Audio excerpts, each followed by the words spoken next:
မင်္ဂလာပါတူတာ insight channel ကနေကြိုဆိုပါရစေဒီနေ့မှာတော့ background removal tools တခုအကြောင်းမိတ်ဆက်ပေးမှာဖြစ်ပါတယ်ဒီဇိုင်းတွေလုပ်မယ်ကြော်ညာတွေဖန်တီးမယ်ဆိုရင်နောက်ဆုံးကိုယ့်ရဲ့ logo ကို background change တာကအစ background removal tools ကလိုပါတယ်ကျွန်တော်တို့ဓာတ်ပုံတစ်ပုံကြိုက်တဲ့နေရာမှာရိုက်ခဲ့မိုက်ပုံသားပဲဖြစ်ဖြစ်ဓာတ်တိုင်တောက်မှာပဲဖြစ်ကြိုက်တဲ့နေရာမှာရိုက်ခဲ့ background remove လုပ်နိုင်တာနဲ့ကျွန်တော်တို့ကအင်္ဂလန်သွားချင်လည်းရတယ်အမေရိကသွားချင်လည်းရတယ်ကြိုက်တဲ့ background ကို download ဆွဲပြီးတော့ထည့်လိုက်လို့ရတယ်ဒါကအခုနောက်ပိုင်း AI နေမှာလည်းလုပ်ပေးနေတာကြီးများပါတယ်ဒါပေမဲ့ကျွန်တော်ကဓာတ်ပုံကိုပြင်ပြီးတော့ background ထည့်တာကိုအဓိကထားမှာမဟုတ်ဘူးဒါတွေက AI နဲ့ကျွန်တော်တို့အခု ChatGPT တို့ Gemini တို့မှာလုပ်လို့ရတယ်အဓိကကျွန်တော်ပြောချင်တာကကြော်ညာဒီဇိုင်းတွေဖန်တီးတဲ့အခါမှာကိုက product ကိုစပွဲပေါ်တင်ပြီးရိုက်လိုက်တယ်ဒါပေမဲ့ကြော်ညာဖန်တီးမဲ့ဒီဇိုင်းရှိတယ်သွားထည့်တဲ့အခါမှာဒီ background ကြီးပါနေလို့အဆင်မပြေဘူးmodel ကရိုက်လိုက်တာအဆင်ပြေတဲ့နေရာမှာရိုက်ခဲ့တယ်ဒီ model မျက်နှာကိုကြော်ညာထဲမှာလာထည့်မယ် background ကြီးပါနေအဆင်မပြေဘူးဒါတွေအတွက် background ဖြောက်လို့ရတဲ့ tools တစ်ခုကိုကျွန်တော်ပြောပြပေးမှာဖြစ်ပါတယ်အရင်ဆုံး Chrome browser ကိုဖွင့်လိုက်ပါ Chrome browser ကိုဖွင့်ပြီးတော့ကျွန်တော် Chrome လို့ပြောတာကြိုက်တဲ့ browser သုံးเนาะကျွန်တော်က Chrome သုံးလို့ပြောတာအဲ့တော့ဒီမှာ BG remove လို့ရိုက်လိုက်ပါ BG remove လို့ရိုက်လိုက်ရင်အပေါ်မှာ remove.bg ဆိုတာလေးရှိတယ်အဲ့ဒါလေးကို click လိုက်ဖွင့် upload image ဆိုတာရှိတယ်အဲ့တော့ upload image ကိုနှိပ်မယ်နှိပ်ပြီးလို့ရှိရင်ကျွန်တော်တို့ကလိုချင်တဲ့ပုံလေးတစ်ပုံထည့်လိုက်တာနဲ့တော့ထည့်ပြီးတော့ဒီမှာ open ကိုနှိပ်လိုက်တာနဲ့ဘာမှဆက်လုပ်စရာမလိုဘူးဒီထဲရောက်ပြီးတော့ background ကို auto ဖြောက်ပေးတယ် okay ပျောက်သွားပြီเนาะအဲ့တော့ပြီးလို့ရှိရင်ဒါလေးကို download လုပ်လိုက်เนาะ free ရတယ်408 site က free ရတယ်1024ဆိုတော့ပတ်စံပေးရမယ်ဒါလေးကိုdownload လုပ်လိုက် okay သွားပြီokay ပြီကျွန်တော်တို့ကအဲ့လိုမှမဟုတ်ပဲနည်းနည်းလေးပြင်ကျင်သေးတယ်ဆိုလို့ရှိရင်ဒီမှာ cut off ဆိုတာရှိတယ်ဒီမှာ erase ရှိတယ်ဒီမှာ restore ရှိတယ်အဲ့တော့ erase ကပါလဲဆိုတော့ဒီမှာအပေါ်မှာသူပြနေတဲ့ပုံလေးကိုကြည့်မယ်ကျွန်တော်တို့ကဒီမှာအနောက်ကလူတယောက်ကြံနေသေးတယ်ဖြတ်ချင်သေးတယ်ဆိုလို့ရှိရင် erase နဲ့ဖြတ်လိုက်ဥပမာဒီမှာ subject နည်းနည်းကြံခဲ့တာပေါ့ဗျာ object လေးတွေကြံခဲ့တယ်အဲ့ဒါလေးကိုဖြတ်ချင်တယ်ဆို erase နဲ့ brush side လေးကိုချိန်ပြီးတော့ရှောက်ဖြတ်လိုက်လို့ရတယ်ဥပမာ restore ကကြတော့ဗာလဲဆိုတော့ restore ကိုနှိပ်လိုက်ရင်သူနောက်ကဖြတ်သွားတယ်ခုနကဖြတ်သွားတဲ့object တွေကိုမှန်လေးပြပေးတယ်အဲ့တော့ကျွန်တော်တို့ကဘယ်အရာကိုပြန်ခေါ်ခြင်းလဲဆိုတော့ brush side လေးချိန်ပြီးတော့တို့ပုတ်ပေးလိုက်လို့ရှိရင်ပြီးရင်ပြန်ပေါ်လာလိုက်မယ်ဒါပေမဲ့နည်းနည်းလေးအသေးစိတ်ဒါမျိုးလေးတွေက view site ပြီးတော့ပေါ့ဗျာဥပမာသဖြင့်ဆိုတော့ brush site လေးချိန်ပြီးလို့ရှိရင်တို့အသေးစိတ်လေးလိုက်ပြီးတော့ဘေးရဟာတွေမထိပဲနဲ့လိုချင်တာကိုအတိအကျရအောင်လုပ်ပေးရတဲ့အတွက်နည်းနည်းလေးတော့လက်ဝင်တယ်ကျွန်တော်အသေးစိတ်မလုပ်ပြတော့ကိုယ့်အကိုစူးစမ်းကြည့်လို့ရတယ်နောက်တစ်ပုံကျွန်တော်ထပ်ထည့်ပြမယ်ဒီပေါ့နောက်တစ်ပုံထပ်ထည့်ခြင်းဒီအောက်မှာအပေါင်းလေးရှိရယ်နှိပ်လိုက် browser ကျလာတယ်အခုကျွန်တော်ဒီမှာနှိပ်လိုက်မယ်okay ရလာပြီပြတ်သွားပြီ okay အဲ့ဒါကိုကြိုက်တယ်ဆိုလို့ရှိရင် download ဆွဲလိုက်ဒါပဲနောက်ပြီးတော့ဒီမှာ background ဆိုတာရှိတယ် effect ဆိုတာရှိတယ် adjust ဆိုတာရှိတယ်เนาะ background ဆိုတာဘာလဲဆိုတော့ကိုကဒီ background ကိုဖြောက်လိုက်ပြီးတော့တခြား background တစ်ခုထည့်ခြင်းတယ်ဆိုလို့ရှိရင်ဒီမှာ background တွေရွေးပြီးထည့်လို့ရတယ်ဒါ sign up လုပ်ပြီးတော့ try ခြင်းလဲ try ပါဗျာ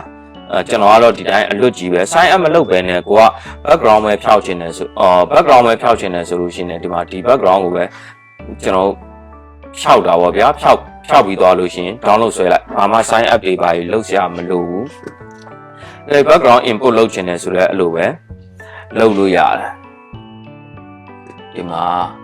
ဒါလေးထည့်လိုက်အခုနပုံနဲ့မတူတော့နော်ဒီလိုလုပ်လို့ရတယ်ဒါမှမဟုတ်လို့ရှိရင်ဒါမျိုးလေးတွေထည့်လို့ရတယ်နော်ဒါမျိုးထည့်ခြင်းလားဒါမျိုးထည့်ခြင်းလားကြိုက်တဲ့ background ထည့်ပြီးလို့ရှိရင် download လုပ်လိုက်ရပြီအကယ်၍ကိုကထည့်ဝင်သူပြောဆိုဒီမှာ select an image then press generate background to magically match your subject using AI ဆိုတော့ဒီမှာ AI tools ကိုသုံးချင်တယ်ပေါ့နော်ကိုယ့်ရဲ့ subject နဲ့ live ဖတ်တဲ့ background ကို AI ကနေရွေးချယ်ပေးတဲ့ဟာမျိုးသုံးချင်တယ်ဆိုလို့ရှိရင် sign up လုပ်ပြီးတော့ try ရမယ်ဒါပေမဲ့ ဒါကပတ်စံပေးရတာဖြစ်တယ် sign up လုပ်ပြီးလို့ရှိရင် subscription fees ပေးပြီးတော့လုပ်ရတာဖြစ်တဲ့အတွက်မလုပ်လည်းရတယ်နော်တခုပဲရှိတယ်ဒီ background ကိုဒီမှာထည့်လိုက်ပြီးဆိုလို့ရှိရင်ကျွန်တော်တို့ကပြန်ပြင်လို့တော့မရတော့ပဲနဲ့ဒီ background အတိုင်းပဲဖြစ်သွားမယ် chain လို့ပဲရတော့လေဗျာပြန်ဖြောက်လို့မရတော့အခါကျရင်တော့နောက်တစ်ခါပြန်ခေါ်ပြီးတော့ပြန်ထည့်မှပဲရမှာပေါ့နော်ပြန်ခေါ်လိုက်အသစ်ပြန်ခေါ်လိုက်လို့ရှိရင်သူပြန်ဖြောက်သွားပြီတခုအဲ့ဒါလေးတခုပဲတတိတာကိုကတခါတလေကြာလို့ရှိရင်ဟို cut off ကနေပြီးတော့ခေါ်ပြီးတော့စပင်လေးတွေတေချာ fine ထားတယ်အကုန်လုတ်ထားတယ်လုတ်ပြီးမှ background ကြီးကိုသွားနှိမ့်မိလိုက်ပြီးအသစ်ပြန်ခေါ်ရတယ်ဆိုလို့ရှိရင်စပင်တွေမှာပြန်ဖြောက်အောင်အဲ့လိုဖြစ်နေမှာပေါ့နော်ဘာလို့လဲဆိုတော့ तू က background မှာ none ဆိုတဲ့ဟာမပါဘူးအဲ့တော့ဟိုထည့်လိုက်ပြီးလို့ရှိရင်ပြန်ဖြောက်လို့တော့အဆင်မပြေတော့အဲ့ဒါလေးတခုတော့ရှိတယ်ပြီးတော့ effect မှာကြတော့ကျွန်တော်ခုန background change ထားတာလေးနဲ့ရပြီမယ် background change ထားတာဆိုလို့ရှိရင် effect ကိုသွားဒီမှာ background ရထင်းထင်းလင်းလင်းဖြစ်နေလို့ကိုက blur ကျင်တယ်ဆိုလို့ရှိရင် blur ကိုဖွင့်ပြလိုက် background blur သွားပြီblur မောက်ကတော့ကိုယ့်အကိုကြိုက်တယ်လို့လုပ်ပေါ့ဗျာအရင်တော့မသိတာဘူးဒီလိုဖွင့်ပေးလိုက်ရင်တော်တော် blur သွားပြီဒါပေမဲ့ဒီလိုခက်မြက်မြန်လေးဆွဲကြည့်ရင်သိတယ်တွေ့လားနည်းနည်းလေးဆိုနည်းနည်းလေးနည်းနည်းဒီလိုဆိုသိတာတစ်ချက်တည်းဆွဲရင်တော့မသိတာအဲ့တော့ကိုကဒီလို background လုံးဝ blur လိုက်ချင်တယ်ဆိုတော့ဒီလိုသွားပါဗျာနော်အဲ့တော့ဒါမှမဟုတ်ဘဲနဲ့ opacity ကကြတော့ဘယ်လောက်ထိနှိမ်ကျင်လဲဆိုတဲ့ဟာကိုသွားတာအရင်တော့အလုံးမလုပ်ဘူးဗမာအလုံးလုပ်လဲဆိုတော့ဟောဒီအောက်မှာကြည့် shadow တွေပါနေတဲ့ဟာကိုသူကဒီမှာ shadow ကိုနှိမ်ကျင်လားထည့်ကျင်လားဒါမျိုးတွေပေါ့အမှရုပ်တိဆန်ဆန်ပေါ့ဗျာကျွန်တော်တို့ကဒီပုံကြီးကိုဒီမှာပဲထည့်ထားတယ် background နဲ့တီးခြားစီမဖြစ်ရအောင်ကျွန်တော်တို့ကဒီလိုကြီးတီးခြားမဖြစ်အောင် shadow လေးထည့်ပေးလိုက်တယ်အောက်မှာမသိရင်လူရဲ့အရေးကြီးကြာနေတဲ့ပုံစံပေါ့ဗျာဒါမျိုးလေးလုပ်လို့ရတယ်အဲ့ဒီမှာ font တွေပါစာတွေပါရိုက်ချင်တော့ဒီမှာ open နှိပ်လိုက်လို့ရှိရင် Canva ထဲရောက်သွားလိမ့်မယ် Canva ထဲမှာကြိုက်တယ်လို့သွားပြင်လို့ရတယ်ကျွန်တော်တစ်ချက်ပြပေးမယ်ဒါက filter ထည့်တာ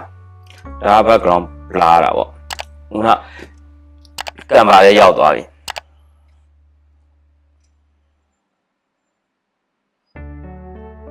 ကဲဒီမှာကြိုက်တယ်လို့ပြင်လို့ရတယ်ဒီမှာ effect ထည့်တာတို့ဘာတို့ညာတို့ပေါ့နော်ဒီလို effect လေးတွေသုံးမလားကြိုက်တယ်လို့ပြင်နော်ပြင်ပြီးရင် output ထုတ်လိုက်လို့ရတယ်ဒါပါပဲနော် test တွေပါရိုက်ချင်တယ် Canva ထဲမှာဒီမှာကျွန်တော်ရှေ့ Canva သင်္ကန်းဗီဒီယိုတွေမှာပြထားပေးတဲ့အတိုင်းဒီမှာ test တွေလာရိုက်လို့ရတော့ဗောနော်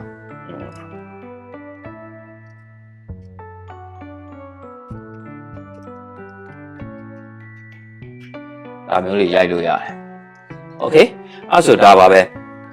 ကျွန်တော်ပြပေးချင်တာကတော့ဒီ tools တွေပဲဖြစ်ပါတယ်ဆိုတော့ဒါလေးကိုလိုက်ပြီးတော့လုပ်ကြည့်ပါလုပ်ပြီးအဆင်မပြေတာမေးချင်တာရှိရဆိုရင်ကျွန်တော်ရဲ့ comment မှာမေးခဲ့လို့ရတယ်လို့ဘာအကြောင်းအရာတွေသိချင်လဲဆိုတာကိုလည်းကျွန်တော်မေးခဲ့လို့ရပါတယ်graphic design နဲ့ပတ်သက်တာမျိုးတွေ AI နဲ့ပတ်သက်တာမျိုးတွေနောက်ပြီးတော့ computer phone နဲ့ပတ်သက်တဲ့ knowledge တွေမေးချင်တာရှိရင်မေးခဲ့ပါကျွန်တော်ဗီဒီယိုလေးလုပ်ပြီးတော့ပြန်ဖြေထားပေးပါမယ်ကျွန်တော်မသိတာရှိရင်လည်းကျွန်တော်လေ့လာပြီးတော့အဆင်ပြေအောင်လုပ်ပေးပါမယ်ကျွန်တော်ရဲ့ channel လေးကို subscribe လုပ်ပြီးတော့ခေါင်းလောင်းလေးနှိပ်ထားပေးဖို့မမေ့ပါနဲ့အားလုံးကျေးဇူးတင်ပါတယ်